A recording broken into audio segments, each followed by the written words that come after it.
Chicken 65 எப்படி பண்ணலான்னு பார்க்கலாம். அதுக்கு வந்து நான் 1 கிலோ சிக்கனை சின்னதாக கட் பண்ணி வச்சுருக்கேன். அதில் கொஞ்சம் உப்பு போட்டுக்கோங்க, கொஞ்சம் எலுமிச்சம்பழத்தை புழிஞ்சு விட்டுக்கோங்க,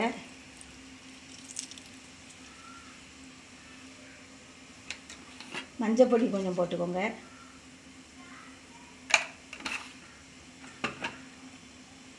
இஞ்சி கார்லிக் பேஸ்ட்டு கொஞ்சம் போட்டுக்கோங்க, 2 ஸ்பூன் போட்டுக்கோங்க, 2 இல்லை 3 ஸ்பூன் போட்டுக்கோங்க. சீரகப்பொடி 1 ஸ்பூன் போட்டுக்கோங்க. காஷ்மீர் சில்லி ஒரு 2 ஸ்பூன் போட்டுக்கோங்க. நல்ல மிளகு பொடி 1 ஸ்பூன் போட்டுக்கோங்க. கரம் மசாலா ஒரு 1 ஸ்பூன் போட்டுக்கோங்க.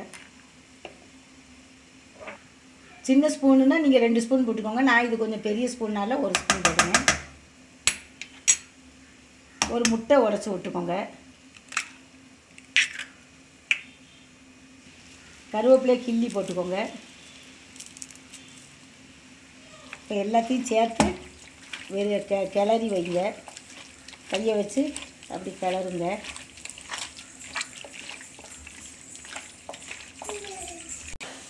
ஒரு 1/2 ஸ்பூன் சோடா உப்பு போடுங்க. இது வந்து சிக்கனை வந்து சாஃப்டாக ஆக்கும். இது 1 மணிக்கூர் ஊறட்டும். இப்போ 1 மணிக்கூர் ஊறியாச்சு. பொரிக்கிறதுக்கு முன்னாடி நம்ம கார்ன்ஃப்ளவர் மாவு 1 ஸ்பூன் போட்டுக்கோங்க, மைதா மாவு 1 ஸ்பூன் போட்டுக்கோங்க, ஒரு 1.5 ஸ்பூன் போட்டுக்கோங்க, 2 ஸ்பூன் அரிசி மாவு போட்டுக்கோங்க. போட்டு நல்லா மிக்ஸ் பண்ணிக்கோங்க.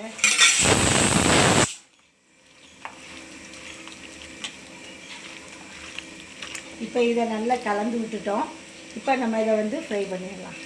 இன்னும் நல்லா சூடாயிட்டு இப்போ கொஞ்சம் கொஞ்சமாக எடுத்து போடுங்க.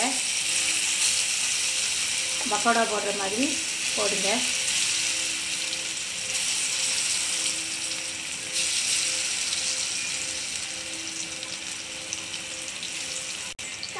ஃபஸ்ட்டு வந்து கொஞ்சம் ஹை ஃப்ளேமில் வைங்க. அதுக்கப்புறம் கொஞ்சம் அடுப்பை வந்து குறைச்சி வச்சுக்கோங்க. முதல்ல கொஞ்சம் கூட்டி இருக்கட்டும், அப்புறம் நம்ம கொஞ்சம் மீடியம் ஃப்ளேமில் வச்சிடலாம்.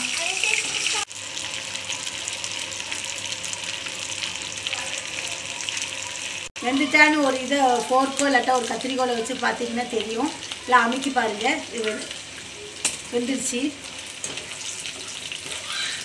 ஏதாவது ஒரு இதை வச்சு நீங்கள் அமுக்கி பார்த்தா தெரியும்.